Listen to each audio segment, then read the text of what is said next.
Tveir ráðherrar Vinstri grænna í ríkisstjórn segja að koma til greina ríkið kaupi Grímsstaði á Fjöllum og komi þeim í þjóðareign.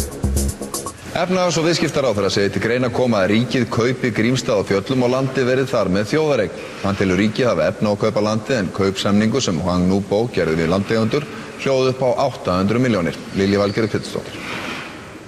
Þessi heilsíðu auglýsing birtist í dagblöðum í dag. Þar er skorað á Alþingi og ríkisstjórnina að sjá til þess að Grímsstaðir á Fjöllum verði þjóðareign. 156 einstaklingar skrifa undir áskorunina. Á meðal þeirra eru Vigdís Finnbogadóttir, fyrrverandi forseti Íslands, Ólafur Stefánsson, handklæðismaður, Björk Guðmundsdóttir, tónlistarkona, fyrrverandi ráðherrar og sveitarstjórnarmenn.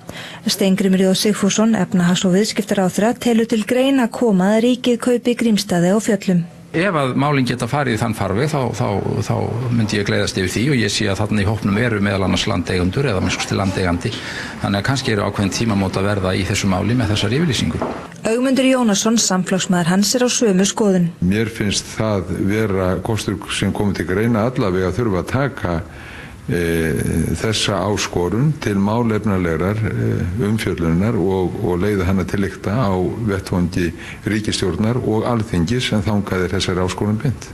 Kaupsamningur milli kínverska fjárfestisins Hwang Nu-bo og landeigenda Grímsstaða á Fjöllum hljóðuð upp á 800 milljónir króna fyrir 72% hlut í jörðinni. Steingrímur telur að ríkið hafi efni á að kaupa landið.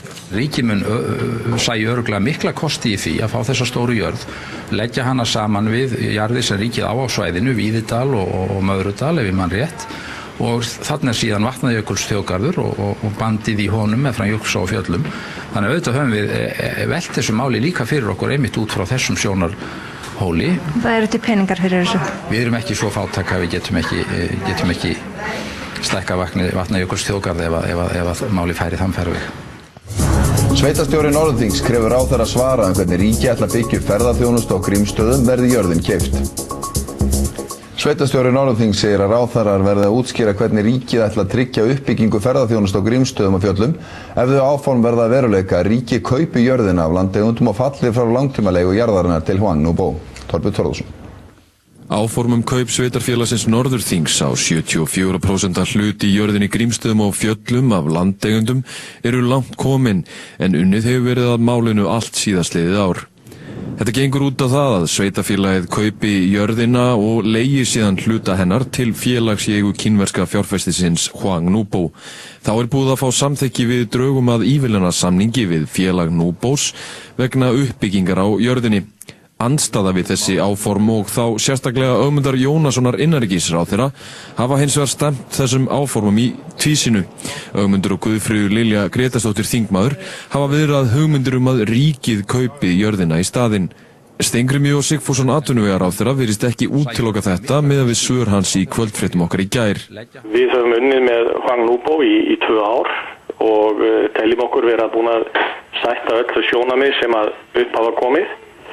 Og ef að tilgangurinn er einungis á að stöðva akkurat þessa framkvæmd til að henni geta orðið, þá verður maður að sjálfsögðu hugsi að þá þurfa menn líka að koma með svörin við því hvernig menn ætla að byggja upp ferðaþjónustu hér á Norðausturlandi og ekki síst hverjir.